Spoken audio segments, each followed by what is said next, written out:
Well, we're here in Berlin at the, rapidly filling Olympiastadion. Is that pronounced correctly? Excellent. So my name is Kerry Hopwood. I'm the programmer with this wonderful band, Depeche Mode. I'm responsible for getting the record from record to this point on stage so we can play it in front of these lovely people.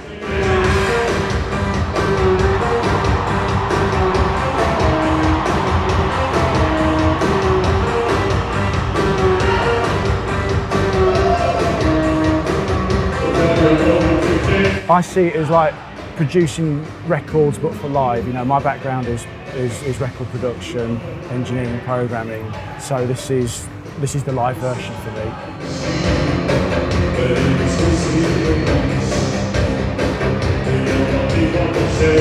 On previous tours they've had drums on tape, but we just prefer the excitement and dynamic.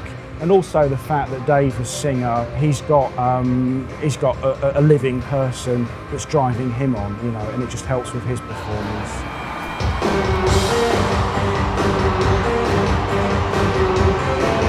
With live in this setup, we're just purely processing drums. This is an electronic band as well, so sometimes we need a very big snare to sound like an electronic snare, because you know in the studio they will have used, you know, possibly real snares, a real drum kit, but put it through a modular synth.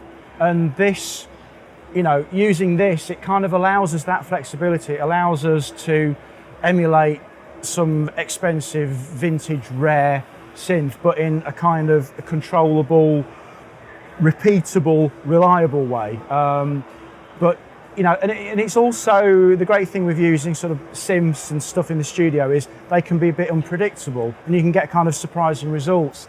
And it's, you know, that's why Christian uses it. That's why the band use it. That's why we're using it. It was the drummer that, you know, we've worked with for years, who he uses live in the studio, and the band have been using live in the studio.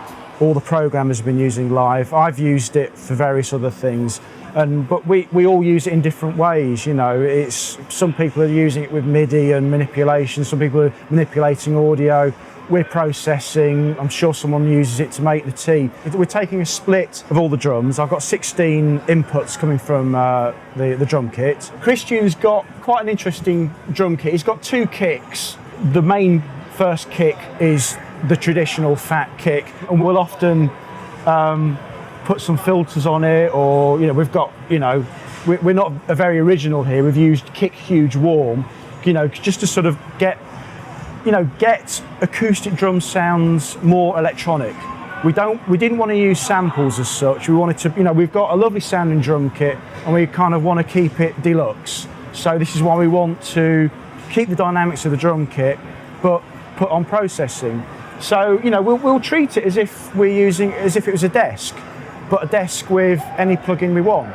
So we're EQing it, or we're gating it, which is the normal stuff, but we're also putting filters on, you know, another gate to cut it down at the end, you know, and then distorting it. Also with Christian, he's got a second kick drum, which is not tuned like the first kick drum. It's tuned very differently, and that's often used specifically for effects as well. We'll distort it and put it through reverbs, and it's a very particular sound. With the rack toms, you know, sometimes you just need an extra level of something brash and harder, and you know, so, you know, with EQ, reverb, erosion, another gate at the end, you know, just to clean it all up.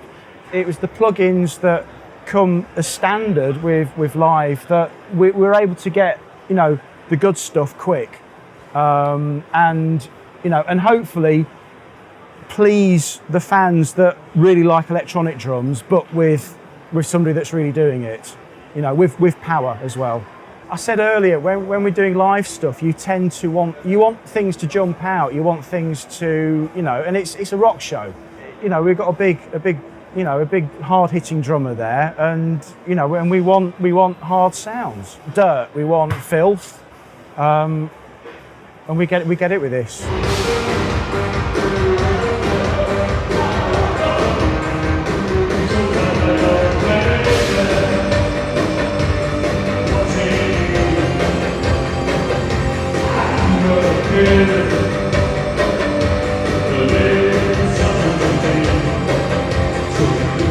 know the guys, Christian and Andrew Philpott, they write with Dave Garn, the singer, and I know they're using Logic and Ableton in Austria and Ireland and New York, and they've all got the systems. When I go out to front of house, we'll have another setup there, and we'll be doing front of house processing as well. But it will be along the lines of this as well.